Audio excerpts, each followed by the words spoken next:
یہ کہانی ہے شہر کے سب سے بڑے امیر آدمی رات کے 2:30 بج رہے تھے، اسے نیند نہیں آ رہی تھی۔ وہ مسلسل اپنے اندر کی بے چینی سے لڑ رہا تھا۔ اتنی نیند کی گولیاں کھا چکا ہوں، پھر بھی مجھے نیند کیوں نہیں آ رہی؟ پیسہ، دولت، شہرت، سب کچھ تو ہے میرے پاس، پھر بھی یہ اندر کی بے چینی کیوں کھائے جا رہی ہے مجھے؟ رحمان! صاحب جی اتنی رات ہو گئی، آپ ابھی تک سوئے نہیں؟ 10 نیند کی گولیاں کھا چکا ہوں، پھر بھی نیند نہیں آ رہی مجھے۔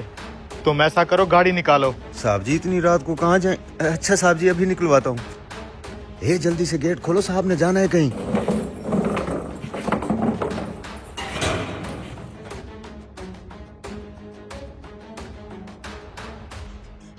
تم یہیں رکو، میں اکیلے چلا جاؤں گا۔ صاحب جی اتنی رات کو آپ کا اکیلے باہر جانا ٹھیک نہیں ہے۔ یار تم میری فکر مت کرو، گیٹ کھلواؤ۔ نہ کسی منزل کا پتہ ہے اور نہ ہی کسی راستے کا۔ یہ امیر آدمی اپنے پینٹ ہاؤس سے نکل پڑتا ہے، انجان راستوں سے گزرتے ہوئے بس یہی سوچتا ہے کہ کہیں تو اسے سکون ملے گا، اور پھر اس کی نظر مسجد کے اندر جل رہے ایک دیے پہ پڑتی ہے۔ رات کے 2:30 بجے یہ مسجد کے اندر دیا کس نے جلایا ہوگا؟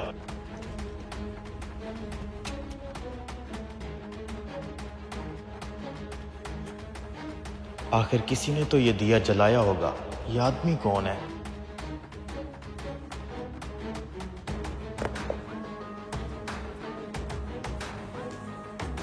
رات کے اس وقت تم مسجد میں دیا جلا کے اکیلے بیٹھے ہو، کیا ہوا بھائی؟ کیا پریشانی ہے؟ میری بیوی ہسپتال میں بھرتی ہے، صبح تک میں نے اس کا علاج نہ کروایا تو وہ بچے گی نہیں، اور میرے پاس پیسے بھی نہیں ہیں۔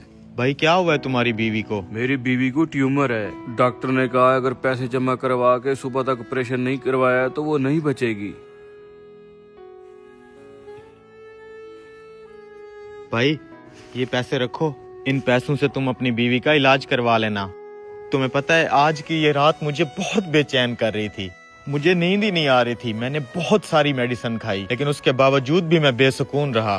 پھر جب مسجد کے اس دیے پہ میری نظر پڑی تو میں اس کی طرف کھنچا چلا آیا۔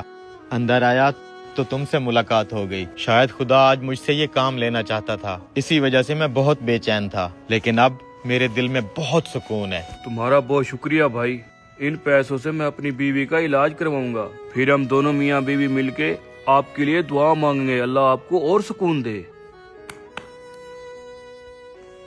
یہ پکڑو میرا کارڈ، اس پہ میرا ایڈریس لکھا ہے۔ تمہیں کبھی بھی کسی بھی چیز کی ضرورت ہو تم میرے ایڈریس پہ آ جانا، تمہارا کام ہو جائے گا۔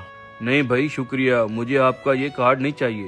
کیوں بھائی کیوں نہیں چاہیے؟ میں تو تمہاری مدد کے لیے کہہ رہا تھا۔ تمہارے پاس کسی اور بڑے آدمی کا ایڈریس ہے کیا؟ میرے پاس اس کا ایڈریس ہے جس نے رات کے اس وقت 2:30 بجے گھنے اندھیرے میں تمہیں اپنے محل سے نکال کے یہاں میرے پاس بھیج دیا ہے۔